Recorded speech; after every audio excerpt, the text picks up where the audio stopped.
The space around the massive human ship twisted and bent like broken glass. Reality itself seemed to scream as the HSS Defiance tore through the fabric of the universe. The ship was enormous, almost 2 miles long and half a mile wide. Its dark metal hull was covered in scars from countless battles. Burn marks and holes dotted its surface like wounds that would never heal. Inside the ship, alarms rang out across every deck. Red lights flashed in the corridors as crew members ran from station to station. The ship shook violently as it moved through the strange space between universes. Metal groaned and sparked. Some of the weaker walls had cracks running down them, like spider webs. Captain Elena Vasquez held tight to her command chair as the bridge rocked back and forth. She was a woman in her 50s with gray hair pulled back in a tight bun. Her uniform was torn and dirty from the last battle. Her dark eyes showed the weight of everything she had seen. Around her, the bridge crew worked frantically at their stations. "Jump drive status!" she called out over the noise. Lieutenant Chun looked up from his console. His young face was pale with fear. "Drive is burning out, Captain. We have maybe 30 seconds before complete failure." "Hull integrity?" Vasquez asked. "Holding at 60%, reported Commander Brooks from the damage control station. "But we're losing atmosphere on decks 12 through 15. Vasquez closed her eyes for a moment. Behind her eyelids, she could still see Earth burning. She could see the enemy ships swarming over humanity's last strongholds like angry insects. She could hear the final transmission from command. "Show them what we are." "Captain," the navigation officer shouted. "Something's happening." The ship lurched forward one last time. Then everything went quiet. The shaking stopped. The alarms faded. The only sound was the soft hum of the life support systems and the heavy breathing of the crew. "Where are we?" Vasquez asked softly. The main screen flickered to life. Outside the ship, space looked different. The stars were wrong. They were too bright, too colorful. Some of them seemed to pulse with their own light. Others had strange rings around them that glowed with impossible colors. "Sensors coming online," reported the science officer. Dr. Martinez. She was an older woman with kind eyes that had seen too much death. "Captain, we're definitely not in Kansas anymore." "Meaning?" "These star patterns don't match anything in our databases. The radiation signatures are completely unknown. Even the basic physics seem different here." Martinez paused and looked at her readings again. "Captain, I don't think we're in our universe anymore." A heavy silence fell over the bridge. They all knew what this meant. There was no going back. Earth was gone, humanity was gone. Everything they had ever known was on the other side of a barrier they could never cross again. "Crew status report," Vasquez said, forcing her voice to. "Stay steady." Commander Brooks worked at his console for several minutes before answering. "We started with 50,000 souls, Captain. After the last battle and the jump ... he swallowed hard. We have 8,012 survivors. 8,000 out of 50,000. Vasquez felt the weight of every lost life pressing down on her shoulders. These 8,000 were all that remained of humanity. All that was left of a species that had once dreamed of touching the stars. "Damage report?" "Jump drive is completely dead," Chun reported. "We used every last bit of power getting here. Main engines are at 40%. Weapon systems are mostly functional. Life support is stable but running at reduced capacity. Food stores?" 2 years at current population levels," said Supply Officer Wang. "Water recycling is working. We can stretch it if we have to," Vasquez nodded. 2 years was not long, but it was something. They would have to find a way to make it work. "Captain?" Dr. Martinez called out. "You need to see this." The main screen changed to show a different view of space. In the distance, they could see structures that definitely were not natural. Massive rings of metal and crystal orbited around stars. Ships moved between them in perfect formations. Some of the ships were larger than entire cities back on Earth. "There's intelligent life here," Martinez continued. "Lots of it. The energy signatures I'm picking up suggest technology far beyond anything we ever achieved. How far beyond? Vasquez asked. Captain, one of those ring structures is putting out more power than our entire solar system used to generate. And there are hundreds of them. The bridge crew stared at the screen in silence. They had come here as refugees, hoping to find a new home. Instead, they had stumbled into a galaxy already claimed by beings with godlike power. Are they hostile? Brooks asked. Unknown, Martinez replied. But they're definitely aware of us. I'm picking up scanning beams directed at our ship, very sophisticated ones. Weapons? Vasquez asked. I don't see anything I recognize as weapons, Martinez said. But with technology this advanced, their weapons might look like anything, or nothing. Vasquez stood up from her chair and walked to the main view screen. She placed her hand against the cool metal and stared out at the alien stars. Somewhere out there were beings who could build rings around suns. Beings who had technology that made human science look like cave paintings. Captain, the communications officer called out. I'm getting something strange on the long-range sensors. What? Kind of strange? Something's coming toward us. Fast. Faster than anything should be able to move. The main screen switched to show their immediate surroundings. At first there was nothing but empty space and distant stars. Then a dot appeared at the edge of the screen. The dot grew larger very quickly. How fast is it moving? Vasquez asked. Approximately 30% of light speed, the sensor operator replied. And accelerating. That's impossible, Chun said. Nothing can move that fast in normal space. Apparently it can, Martinez said grimly. Whatever's coming toward us operates on physics we don't understand. The object continued to grow on the screen. As it got closer, they could see it was definitely a ship, but it looked nothing like any human vessel. It was sleek and curved, with no visible engines or weapons. Its hull seemed to shift and change. Color as they watched. Sometimes it looked like metal. Sometimes it looked like crystal. Sometimes it looked like it was made of light itself. Time to intercept? Vasquez asked. 12 minutes, came the reply. Options? We could try to run, Brooks suggested. Main engines are still functional. Where would we go? Vasquez asked. We don't know this galaxy. We don't know where the safe places are.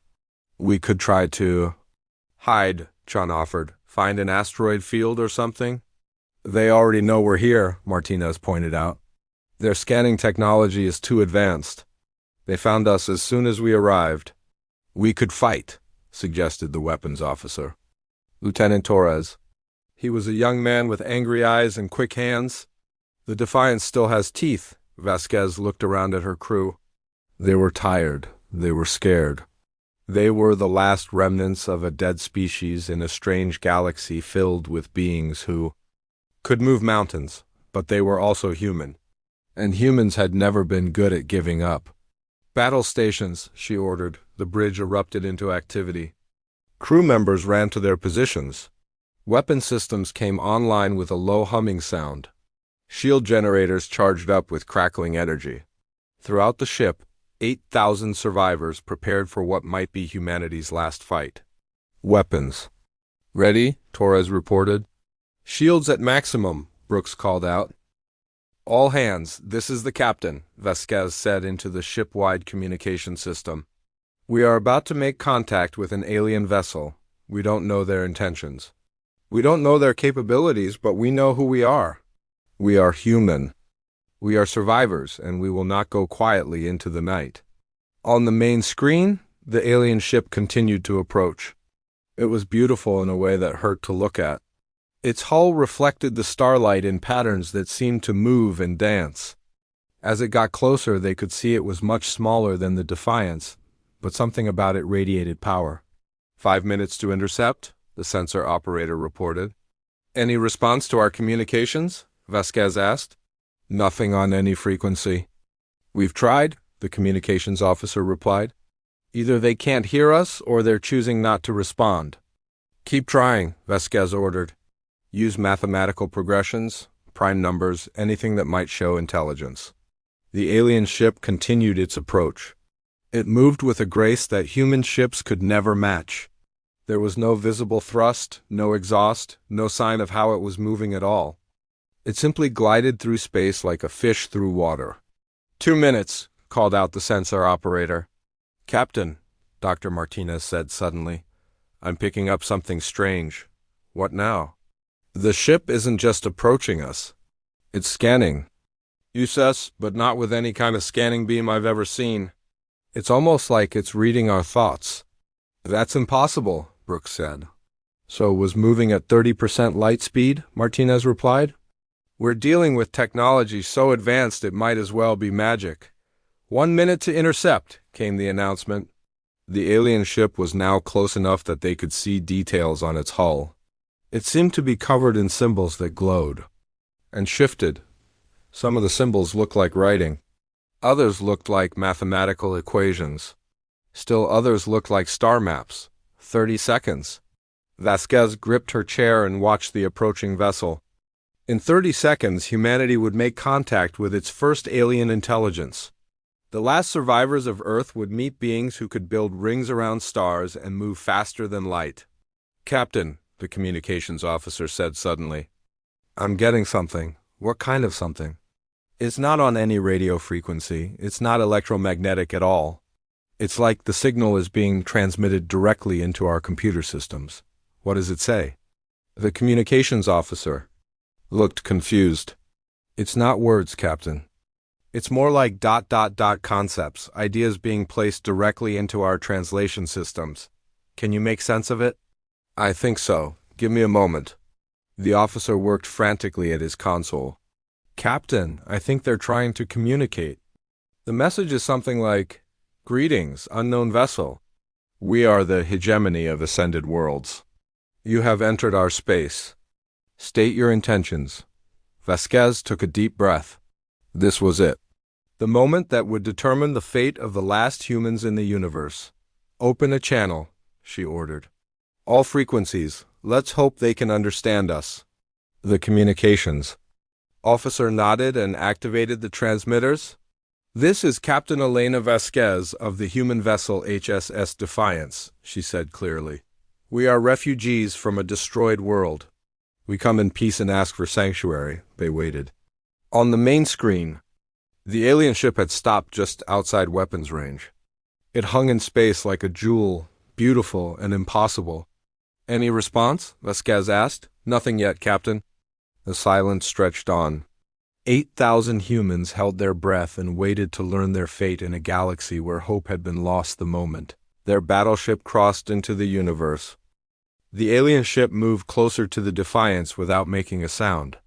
Captain Vasquez watched as it came to a complete stop just a few hundred meters away. Up close, the vessel was even more strange and beautiful. Its hull seemed to be alive, shifting between different colors and patterns like oil on water. Still no response to our transmissions, reported the communications officer. Keep trying, Vasquez ordered. Use every frequency we have? Dr. Martinez looked up from her science station with a worried expression. Captain, something is happening to their ship. On the main screen, they could see the alien vessel beginning to change. Part of its hull was opening up, but not like an airlock or cargo bay. Instead, the metal seemed to flow apart like liquid. A smaller craft emerged from inside, but it didn't look like any shuttle they had ever seen. It was perfectly round and glowed with soft blue light. It's heading for our docking bay, reported the sensor operator. Should we stop it? Asked Lieutenant Torres, his hand moving toward the weapons controls. Vasquez thought for a moment. They could try to fight, but what would be the point? If, these aliens wanted to destroy the Defiance, they probably could have done it already. Their technology was so far beyond human understanding that resistance might be pointless. Let them dock, she decided, but have security teams ready. Full. Weapons, but don't shoot unless I give the order. Yes, Captain, Torres replied. The blue sphere moved toward the Defiance's main docking bay. As it approached, something impossible happened. The sphere didn't wait for the airlock to open. Instead, it passed right through the hull of the ship.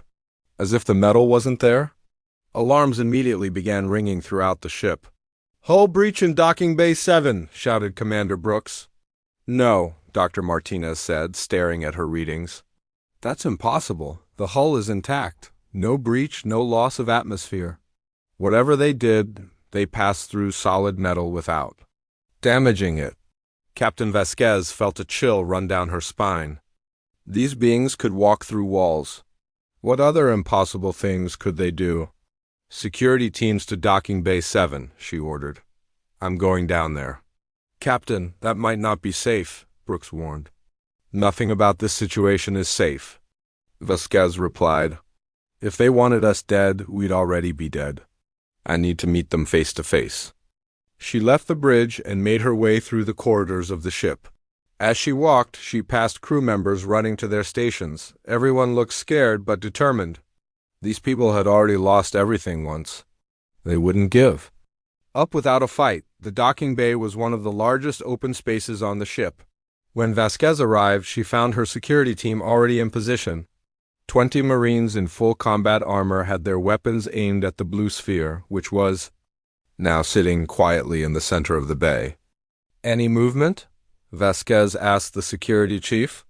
"Nothing, Captain. It's just sitting there." As if responding to her voice, the sphere began to change. The blue light grew brighter, and the surface started to shift and flow. Slowly, a section of the sphere opened up like a flower blooming. What emerged from inside made everyone in the bay take a step backward. The being was tall, maybe 8 feet in height, but it didn't look completely solid. Its body seemed to be made of crystalline structures that glowed with inner light. Where a human would have flesh and bone, this creature had faceted surfaces that reflected and refracted light in beautiful patterns. It had what might have been a head, but instead of a face, there was a collection of glowing symbols that shifted and changed. Behind the first being came 2 others that looked similar but smaller. They moved with fluid grace as if they were floating rather than walking. "My God," whispered one of the Marines. The lead alien moved forward until it was about 10 feet away from Captain Vasquez. Then it stopped and raised what might have been an arm. The symbols on its head began to glow more brightly, and suddenly Vasquez could hear a voice in her mind. It wasn't speaking through her ears. The words were appearing directly in her thoughts, translated into perfect English. "Greetings, primitive being. I am Commander Zithai of the Hegemony of Ascended Worlds. You have entered our territory without permission." Vasquez tried to keep her voice steady. "I am Captain Elena Vasquez of the human vessel Defiance. We are refugees seeking sanctuary." "Humans," the alien said, and somehow Vasquez could sense distaste in the mental voice. "We have heard of your species from the data streams that leak between universes. You are a violent race. A species that makes war upon itself and destroys its own world." "That's in the past," Vasquez said quickly. "Our world is gone. We're all that's left. We just want to find a place to live in peace." The alien's crystalline head tilted to one side. "Peace, an interesting concept from a species that has never known it. Tell me, Captain Vasquez, what is that large vessel you travel in?" "It's a battleship," Vasquez admitted. "But we're not here to fight anyone." Battleship," Sci-Fi repeated. "A vessel designed for war, weapons that can destroy cities, armor that can withstand nuclear fire, and you speak of peace." The other 2 aliens moved closer. Their symbol faces were glowing more brightly now, and Vasquez could sense they were communicating with each other in ways she couldn't understand. "Commander Zethai," she said, "we built weapons because we had to. Our species faced extinction. We were defending ourselves." "From whom?" the alien asked. Vasquez hesitated. How could she explain the complex history of human conflict to beings who might have never known war? From other humans. From alien invaders? From anyone who wanted to destroy us? "You fought your own kind?" "Sometimes. We're not proud of it, but yes." "And these alien invaders you mention? You defeated them through violence?" "We tried diplomacy first. It didn't work." The alien was quiet for a long moment. When it spoke, again its mental voice seemed colder. Captain Vasquez, the hegemony has maintained peace in this galaxy for over 10,000 of your years. We have achieved harmony between more than 1 million different species. We have eliminated war, violence, and suffering. That's wonderful, Vasquez said, though she sensed something troubling in the alien's words. It is wonderful, Zethai agreed. And we will not allow your violent species to disrupt that peace. We don't want to disrupt anything. We just want to find a small planet somewhere and rebuild our civilization. Rebuild your civilization, the alien repeated. A civilization that created weapons of mass destruction. A civilization that fought wars across multiple star systems. A civilization that ultimately destroyed its own homeworld. Vasquez felt anger rising in her chest, but she forced herself to stay calm. Yes, we made mistakes, but we learned from them. We can be better. Can you? Zethai asked. Can a species that has known nothing but violence for its entire existence truly change? Can predators become peaceful? We're not predators, Vasquez said firmly. We're survivors. The two are often the same thing. One of the other aliens moved forward and began communicating with Zethai in flashes of colored light. The conversation lasted several minutes, during which Vasquez and her security team waited nervously. Finally, Zethai turned back to her. Captain Vasquez, my colleagues and I have been in communication with the Hegemony Council. They have reviewed the data we have gathered about your species and your vessel, and the Council has reached a decision. Your ship represents a clear and present danger to galactic peace. Your weapons could destroy entire civilizations. Your military training could teach violence to species that have forgotten war. Your very presence here threatens everything we have built. Vasquez felt her heart sink. What are you saying? The Council has voted unanimously. Your ship and crew must be eliminated. The words hit Vasquez like a physical blow. Around the docking bay, her Marines raised their weapons, but she held up a hand to stop them. Eliminated? She asked. Your ship will be destroyed, Zethai explained calmly. Your crew will be processed through our consciousness transfer systems. Your memories and personalities will be preserved in our data networks, but your physical forms will be dissolved. It is a peaceful death, much more merciful than the violent ends your species typically faces. You're talking about genocide, Vasquez said, her voice rising. We prefer to think of it as preservation. Your species will continue to exist in a more harmonious form. You will become part of the greater galactic consciousness. We don't want to become part of anything. We want to live our own lives. Unfortunately, that is not possible.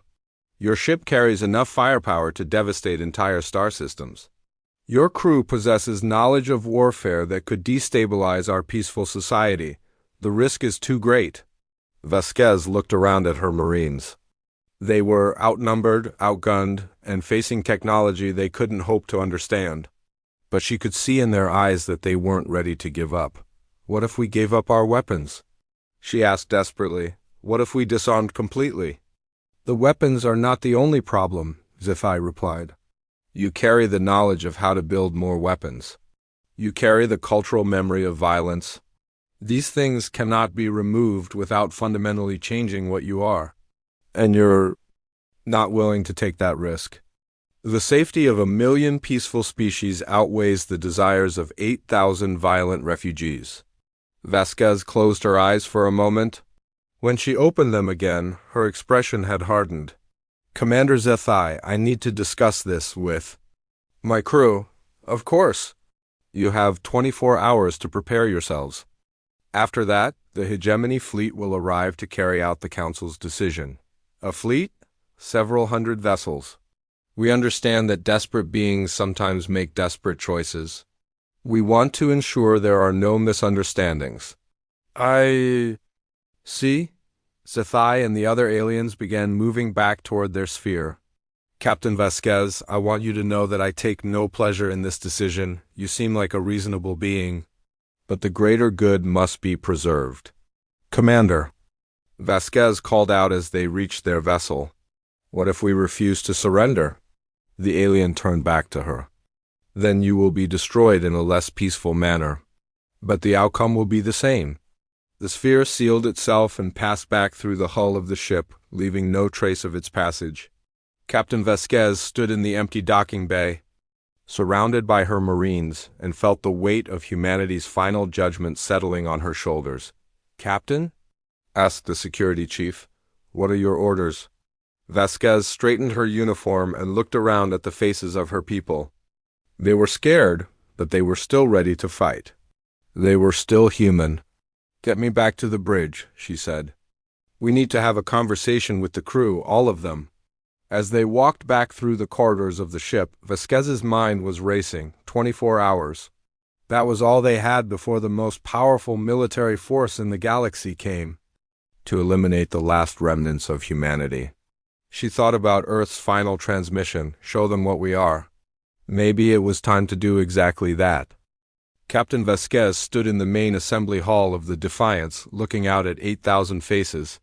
The hall was packed with every surviving member of humanity. Soldiers, scientists, engineers, doctors, teachers, children, and elderly people. All crowded together in the massive space. The air was thick with fear and uncertainty.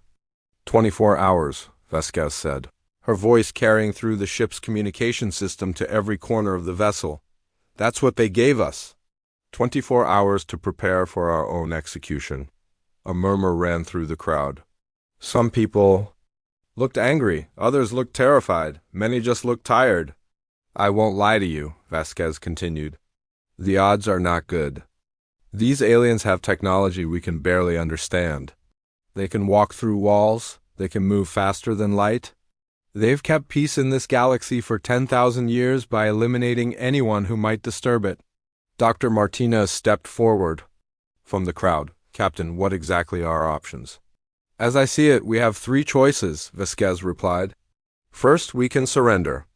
They'll destroy our bodies, but claim they'll preserve our minds in some kind of computer system. We'll exist, but we won't be human anymore." "That's not living," called out Lieutenant Torres. "That's just being turned into data." "Second option," Vasquez continued, "we can try to run, but they found us as soon as we arrived in this galaxy. Their technology is too advanced. They'll track us down eventually. What's the third option?" asked Commander Brooks. Vasquez was quiet for a moment. When she spoke again, her voice was steady but grim. "We fight," the hall erupted in voices. Some people shouted agreement. Others argued against it. Children began crying. The elderly shook their heads sadly. "Fight?" Dr. Martinez asked above the noise. "Captain, you saw their technology." "They passed through our hull like it wasn't there. How do we fight beings who can do that?" "I don't know," Vasquez admitted. "But I know one thing. Humanity has never been good at giving up. We faced extinction before and survived. Maybe we can do it again." An old man in the back of the crowd raised his hand. Professor Williams had been Earth's leading expert on military history before the planet fell. "Captain, what you're suggesting is suicide. These beings have technology that might as well be magic. What can we possibly do against them?" "What we've always done," Vasquez replied. "We adapt, we improvise, we find a way." "With what?" Dr. Martinez asked. "Our weapons are primitive compared to theirs. Our shields won't stop their attacks, our engines are damaged. What do we have that they don't?" Vasquez looked around the room at all the faces staring back at her. These were the last humans in the universe. The final remnant of a species that had climbed out of caves and reached for the stars. "We have something they don't understand," she said finally. "We know how to fight when there's no hope of winning." Lieutenant Chin spoke up from near the front. "Captain, maybe we should consider surrender. If they preserve our minds, at least, part of humanity survives." "In a computer," Torres shot back. "As prisoners in a digital jail, that's not survival. That's death with extra steps." "It's better than complete extinction," Chun argued. "Is it?" asked Dr. Martinez. "If we're not free to make our own choices, to live our own lives, are we really still human?" The arguments continued for several minutes. Vasquez let them talk. These people had the right to debate their fate. They had lost everything already. The least she could do was let them have their voices heard. Finally, she raised her hand for silence. I understand the arguments on all sides. This isn't an easy choice. But I want you to remember something. Remember Earth's final transmission. Remember what Command told us in their last message. The hall grew quiet. Everyone remembered those final words from their dying homeworld. Show them what we are, Vasquez said softly. That was the last thing our species said before Earth went dark. Show them what we are. What are we, Captain? Asked a young woman holding a small child. Vasquez thought about the question. What were humans? They were violent, yes. They fought wars and made weapons and sometimes did terrible things to each other. But they were also something else. We're survivors, she said. We're the species that looked at a hostile universe and decided to explore it anyway. We're the people who faced impossible odds and found ways to win. We built cities and deserts and farms and frozen wastelands. We cured diseases that should have killed us and survived disasters that should have ended. U.S. She paused and looked around the room again. We're also the species that creates art and music and poetry in the middle of wars. We're the people who sacrifice ourselves for strangers. We're the ones who never stop hoping, even when hope seems impossible. Pretty words, said Professor Williams. But words won't stop their weapons. No, Vasquez agreed. But maybe our nature will. These aliens have been peaceful for 10,000 years. They've forgotten what it means to fight for survival. They've forgotten what desperate people can do. Commander Brooks stepped forward. Captain, even if we decide to fight, what's the plan? How do we hurt beings who can walk through walls? We figure it out, Vasquez said. We have the best minds of our species on this ship. Scientists, engineers, soldiers, strategists. If anyone can find a way, it's us, Dr. Martinez frowned. Captain, their ship passed through our hull without causing damage? That suggests they can control the physical properties of matter itself. How do we fight that? Maybe we don't fight it directly, suggested Chief Engineer Rodriguez. Maybe we find a way around it. Explain, Vasquez said. Rodriguez moved to the front of the crowd. He was a stocky man with grease-stained hands and kind eyes. Their technology is incredibly advanced, yes, but all technology has rules. Even if we don't understand the rules, they still exist.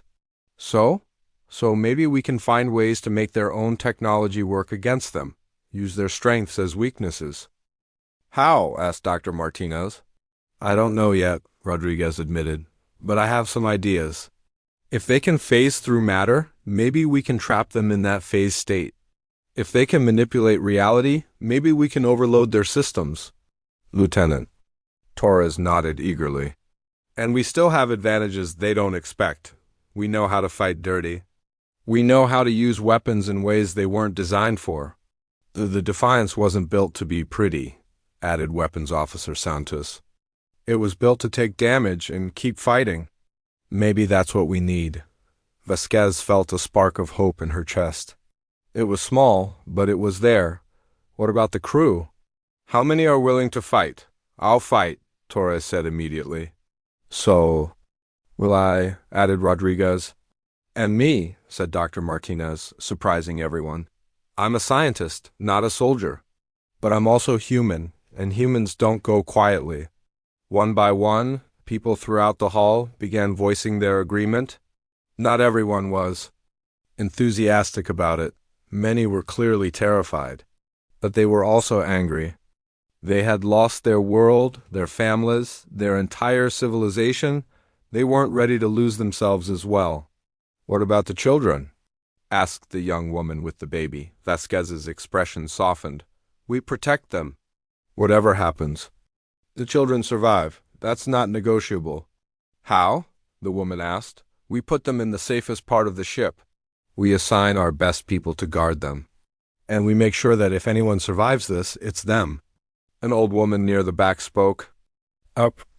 Captain, I'm too old to fight. But I can help with the children. Keep them calm, tell them stories, make sure they're not too scared. Thank you, Mrs. Patterson, Vasquez said. We'll need that. The discussion continued for another hour. People shared ideas, voiced concerns, and made plans. Slowly, a strategy began to take shape. It wasn't a good strategy. The odds were still terrible, but it was something. "All right," Vasquez said finally. "Those who want to fight, report to your department heads. We have less than 24 hours to prepare. Engineers, I want you working on ways to modify our weapons and systems. Scientists, analyze everything we learned about their technology. Soldiers, start preparing defensive positions throughout the ship." People began moving toward the exits, but Vasquez called out one more time. "Before you go, I want you to understand something. We probably won't win this fight. The odds are against us. But we're going to try anyway, because that's what humans do. We fight impossible battles, and sometimes, just sometimes, we find a way to win."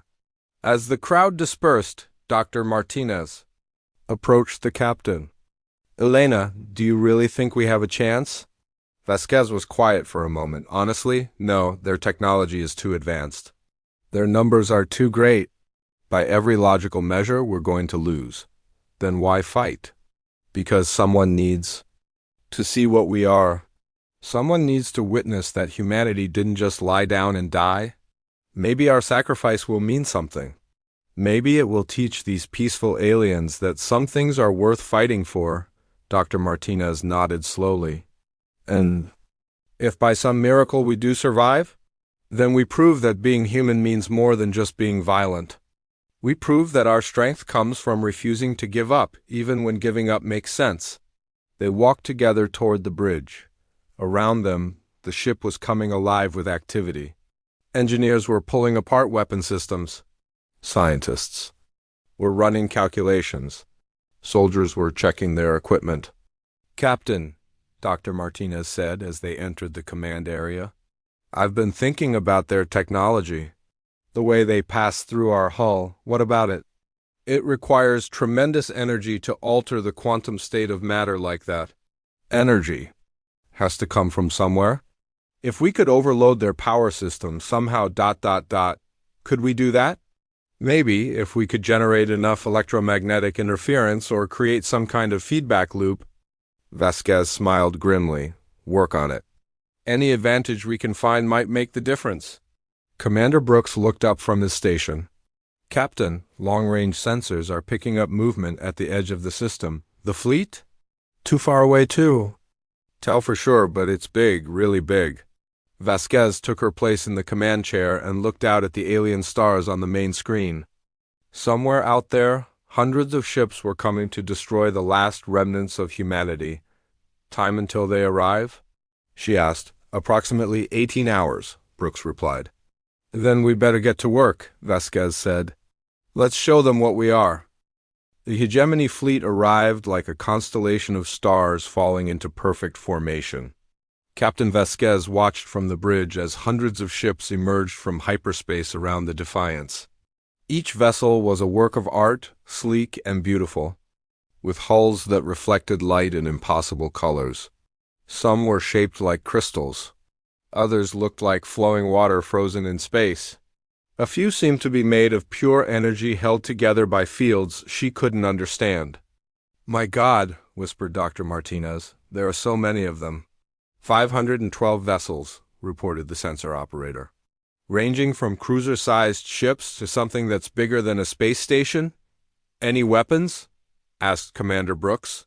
"I can't tell," the operator replied. "Their technology doesn't look like anything we recognize." "But Captain, the energy readings are off the charts. Any one of those ships could probably vaporize us." Vasquez nodded grimly. They had spent 18 hours preparing for this moment. The crew had worked without sleep, modifying weapons, rigging explosives, and preparing defensive positions throughout the ship. It still wouldn't be enough. "Incoming transmission," announced the communications officer. "Put it through." The main screen flickered and showed Admiral Kethmiran, another crystalline being like Commander Zephi but larger and more imposing. The symbols on its head glowed with cold authority. "Captain Vasquez," the alien said, its mental voice echoing. In everyone's minds, "I am Admiral Kethmiran of the Hegemony First Fleet. You have had your 24 hours. What is your decision? We refuse to surrender, Vasquez said clearly. We will not submit to execution. I see. The Admiral's crystalline form shifted slightly. That is unfortunate but not unexpected. Desperate beings often make desperate choices. However, the outcome remains the same. Maybe, Vasquez replied. Maybe not. Captain, you are facing 500 of our most advanced vessels. Your single ship, no matter how large, cannot possibly prevail. I offer you one final chance to surrender peacefully.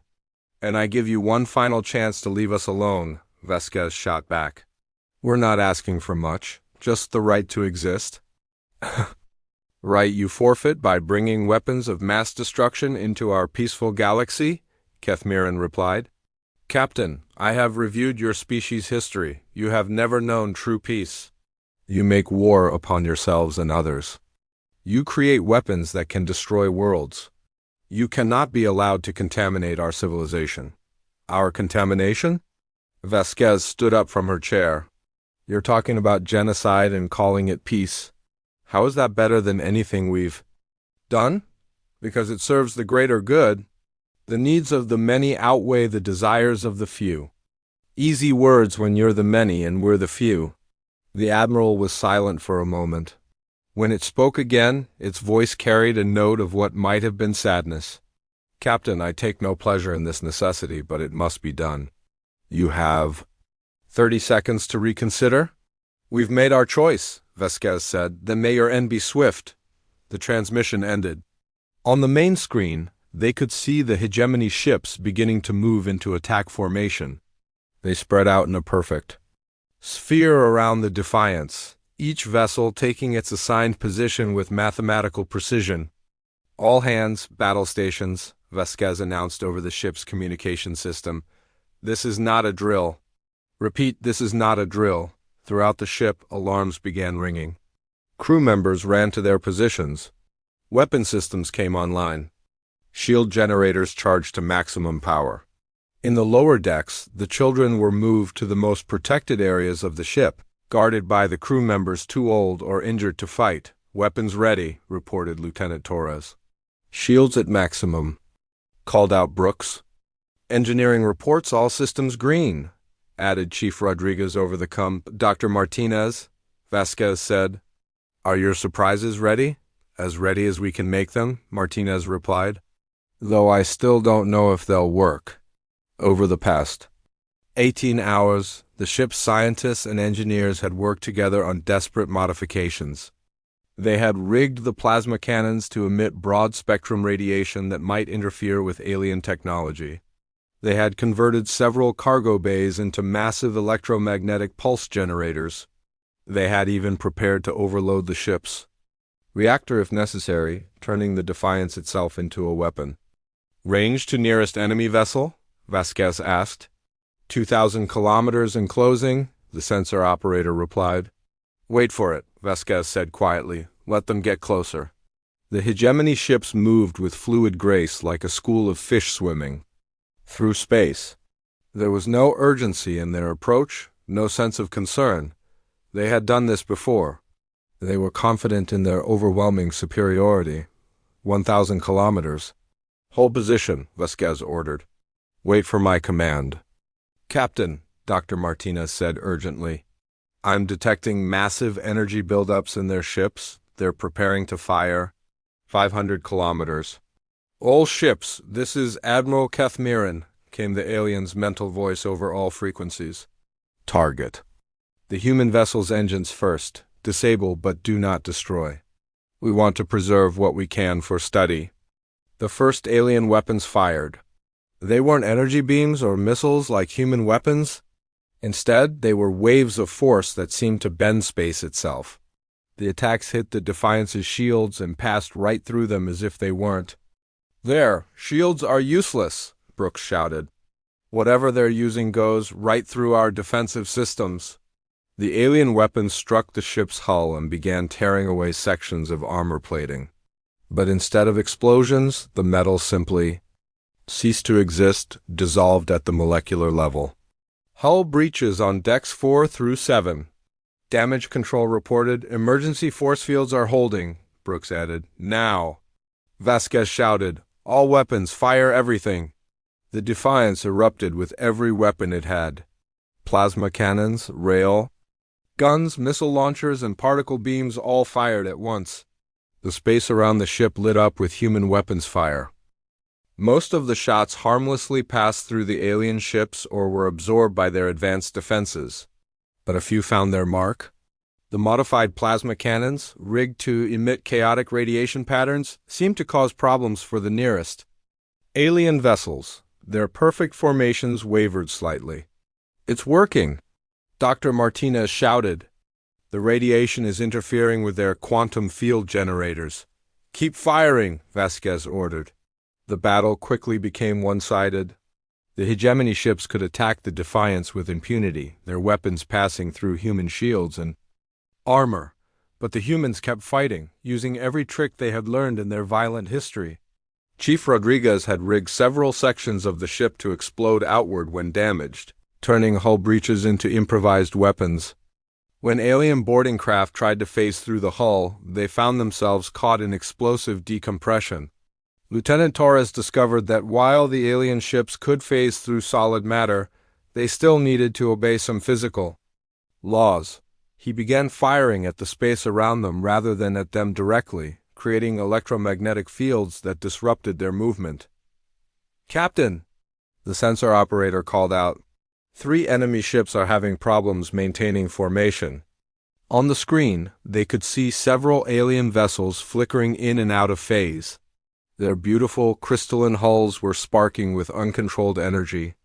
The feedback is working, Dr. Martinez explained. Their technology requires precise quantum calculations. If we can introduce enough chaos into the system. Do it, Vasquez ordered. The ship's engineers activated every electromagnetic pulse generator they had built. Massive waves of chaotic energy erupted from the Defiance, washing over the nearby alien ships. The effect was immediate.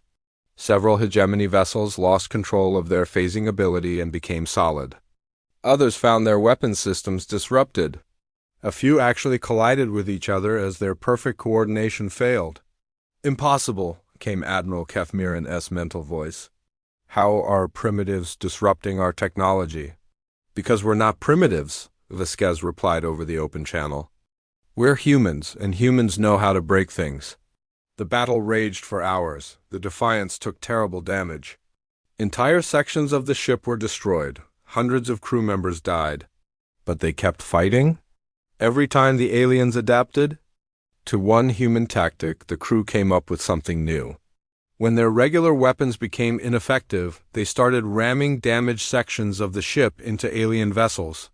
When their shields failed, they used the ship's manufacturing bays to create improvised missiles. When their engines were damaged, they used the explosion as a weapon. Captain, Torres reported, his voice hoarse from shouting orders. We've destroyed 17 enemy ships and disabled maybe 30 more. Vasquez could hardly believe it. Against impossible odds, they were actually hurting the enemy. How? She asked. They don't know how to fight, Dr. Martinez explained. They've had peace for 10,000 years. They've forgotten what desperation looks like. They keep trying to use their technology in predictable ways. While we keep doing things that make no sense, Torres added with a grim smile. Admiral Kefmiran to all ships. The alien's mental voice sounded different now, less confident. Increase attack intensity. Destroy the human vessel completely. They're getting angry, Vasquez observed. Good, Torres replied. Angry people make mistakes. The hegemony fleet intensified their assault. More weapons fired, larger ships moved into closer range. But the humans had learned how to hurt them now, and they pressed their advantage. Chief Rodriguez had figured out how to overload sections of the ship's reactor, creating controlled explosions that generated specific radiation frequencies. These explosions seemed to cause pain to the crystalline aliens, disrupting their thought processes. Dr. Martinez discovered that the aliens' mental communication could be jammed with the right electromagnetic interference. Suddenly, the perfect coordination of the hegemony fleet began to break down. Captain, the communications officer called out. "I'm picking up transmissions from the alien fleet. They're arguing with each other." "About what?" "From what I can translate, they're confused about our tactics. Some of them want to retreat and call for reinforcements. Others want to use more powerful weapons. They can't agree on how to handle us." Vasquez smiled grimly. "They're not used to facing an enemy that doesn't fight by their rules." The battle continued. The Defiance was dying, its hull breached in dozens of places, its crew reduced to less than 3,000 survivors. But they had proven something important. They had shown that humanity could hurt even the most advanced civilization in the galaxy. "Captain," Dr. Martinez said urgently, "long-range sensors are detecting something new? More ships?"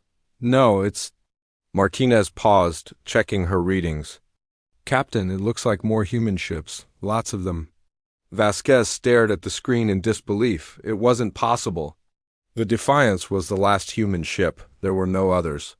But on the sensor display, dozens of new contacts were appearing. Ships that looked exactly like the Defiance. "How?" she whispered. "I don't know," Martinez replied. "But they're real. And they're heading this way." Admiral Kethmiran's mental voice cut through the comm channels, and for the first time, it carried a note of fear. "This is impossible. Our sensors detected only one human vessel. Where are these others coming from?" Captain Vasquez looked around at her exhausted, bloodied crew. They had fought the impossible fight. They had hurt an enemy that should have been untouchable, and somehow, impossibly, help was coming. "I guess," she said softly, "we're about to find out what humanity really brings to this galaxy." The new ships appeared on the sensors like ghosts materializing from nothing. Captain Vasquez stared at the tactical display in disbelief. Dozens of vessels that looked exactly like the Defiance were dropping out of hyperspace around the battle zone. Each one was identical in every detail, down to the scorch marks and battle damage. "Dr. Martinez," Vasquez said slowly, "please tell me you have an explanation for this."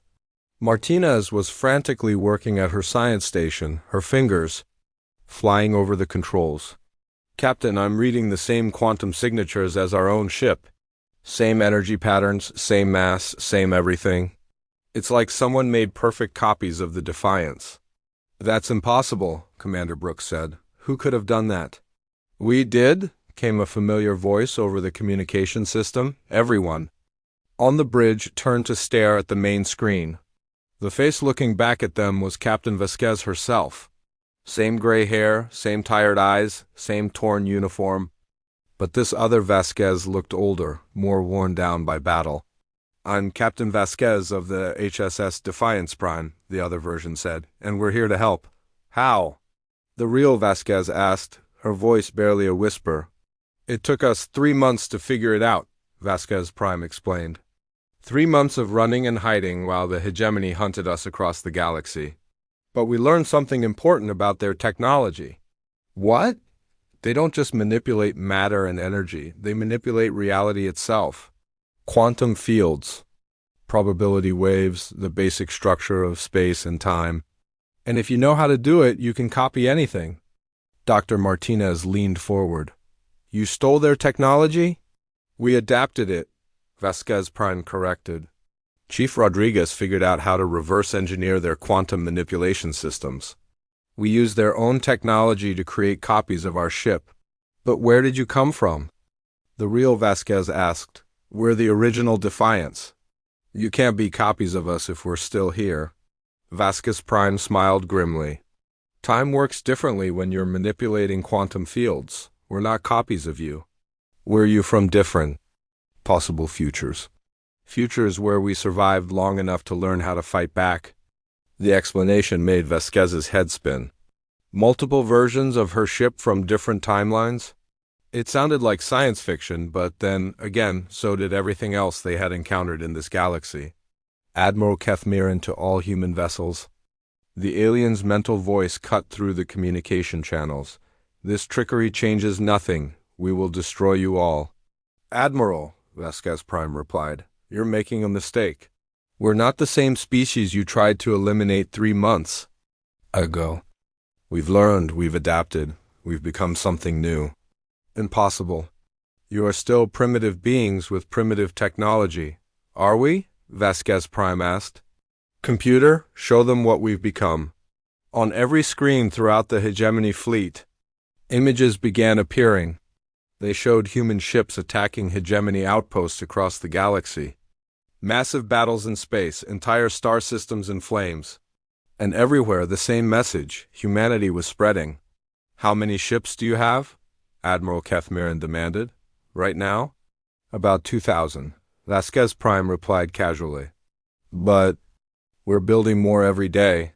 Your technology is very useful once you know how to use it. The original Vasquez watched in amazement as her alternate selves coordinated a massive attack on the hegemony fleet. The copied ships moved with precision that matched the aliens' own tactics, but with the unpredictable aggression that was purely human. Captain, Dr. Martinez whispered. I'm analyzing their ships. They're not just copies of the Defiance. They've been modified, enhanced. Some of them have weapons I don't recognize. We've had 3 months to improve, Vasquez Prime explained, apparently hearing the conversation. 3 months to study hegemony technology and figure out how to make it work for us. We've built bigger guns, better shields, faster engines, and we've learned how to think like they do. The battle around them had completely changed character. What had been a desperate last stand was now a massive fleet engagement. Human ships swarmed around the alien vessels like angry insects. But these were not the crude, desperate tactics of the original fight. These were coordinated assault patterns that used both human aggression and alien precision. This is impossible, Admiral Kethmiran's mental voice sounded strained. Your species cannot learn our technology so quickly. You underestimated us, Vasquez Prime replied. You thought we were just violent primitives. But we're also the species that went from horse-drawn carts to spaceships in less than 200 years. We learn fast when we have to. The hegemony. Ships were trying to adapt to the new threat, but they were clearly struggling. Their perfect formations were breaking apart as human ships attacked from unexpected angles. Their advanced weapons were being countered by tactics they had never seen before. Admiral, came another alien voice over the communication channels. This is Commander Zethai. Our ships are taking heavy casualties. Request permission to withdraw. And regroup? Denied, Kethmiran replied firmly. We cannot allow these creatures to escape. Alert High Command. Request immediate reinforcements. Already tried, Zethai replied. High Command is under attack. The humans have struck at 17 different systems simultaneously. The original Vasquez felt her jaw drop. 17 systems? Actually, it's 23 now, Vasquez Prime corrected. We've been busy. Every hegemony world that refused to leave us alone has become a target. You're making war on the entire galaxy, Admiral Kethmiran said, his mental voice filled with horror. No, Vasquez Prime replied. We're making war on you. The other species in this galaxy can choose to leave us alone or join us, but the hegemony, you decided our fate for us. Now we're returning the favor. The battle raged around them for several more hours. The original Defiance, badly damaged and down to fewer than 3,000 crew members, found itself protected by dozens of its alternate selves. The other human ships formed a defensive shell around the original, taking hits meant for their damaged sister ship. Slowly, the tide of battle turned completely. The hegemony fleet, which had seemed invincible just hours before, was being systematically destroyed. Their advanced technology was no match for human tactics combined with alien capabilities. Admiral, Commander Zethai's voice was growing desperate. We've lost over 200 ships. The humans are using our own technology against us more effectively than we are. How is that possible? Kethmiran demanded. They think differently than we do, Zethai explained. We use our technology to maintain order, to preserve peace. They use it to win fights. They're not bound by our rules or our ethics. The original? Vasquez listened to the alien conversation with growing understanding. The hegemony had become so focused on maintaining peace that they had forgotten how to actually fight for anything. They had grown soft over 10,000 years of unchallenged rule. "Admiral Kethmiran," Vasquez Prime said, "I'm offering you one chance to surrender." "We do not surrender to primitives," Kethmiran replied. "Then you'll die like primitives." Vasquez Prime shot back, "Your choice." The final phase of the battle was swift and brutal. The remaining hegemony ships tried to retreat, but the human vessels pursued them relentlessly. Some alien ships were destroyed outright. Others were captured and boarded by human marines who had learned how to use hegemony phase technology. Within 6 hours, the entire hegemony fleet was either destroyed or captured. Admiral Kethmiran's flagship, a massive crystal vessel the size of a small moon, hung dead in space with human ships swarming around it like scavengers. "Attention! All remaining hegemony personnel," Vasquez Prime announced over all frequencies. "You have a choice. Surrender now and you'll be treated according to the laws of war. Continue fighting and you'll be eliminated. You have 5 minutes to decide." The original Vasquez watched as her other self coordinated the aftermath of the battle. It was clear that this version of herself had learned much more than just alien technology. She had learned how to think on a galactic scale. "Captain," Dr. Martinez said quietly, "what happens to us now?" Before Vasquez could answer, Vasquez Prime's face appeared on their main screen again. "Elena, we need to talk. Just the two of us." A few minutes later, the original Captain Vasquez found herself in a shuttle flying between the wrecks of alien ships toward the flagship of the human fleet. The Defiance Prime was 3 times the size of the original, its hull covered in weapons and technology that seemed to blend human engineering with alien science. The meeting took place in a conference room that looked very much like the one on the original Defiance, except larger and more advanced. Vasquez Prime was waiting for her, along with other versions of herself that she recognized but had never met. "How many of you are there?" the original Vasquez asked. 47 captains, Vasquez Prime replied. "Each one from a different timeline where we survived the first encounter with the hegemony. Each one with slightly different experiences and knowledge." "And you've been fighting this war for 3 months?" "In our timeline, yes. But we've also been reaching back to other timelines, other versions of ourselves that need help. You're not the first version of the Defiance we've rescued." The original Vasquez sat down heavily in one of the chairs. "What have we become?" "We've become what we had to become," another version of herself replied. This one wore a uniform. That looked more alien than human. "As hegemony forced our hand, they tried to exterminate us for the crime of existing. So we learned to exterminate them back." "But what about the other species in this galaxy, the innocent ones?" "They can choose," Vasquez Prime said. "Join us, stay neutral, or get out of our way. We're not interested in ruling the galaxy. We just want to make sure no one can ever try to genocide humanity again." "And if they refuse?" "Then they'll learn what the hegemony learned, that humans don't make idle threats." The original Vasquez looked around at all the other versions of herself. They were all her, but they had been changed by months of war and desperate survival. They were harder, colder, more willing to do whatever it took to win. "What happens to my crew?" she asked. "To my ship?" "You have options," Vasquez Prime replied. "You can join us in the war effort.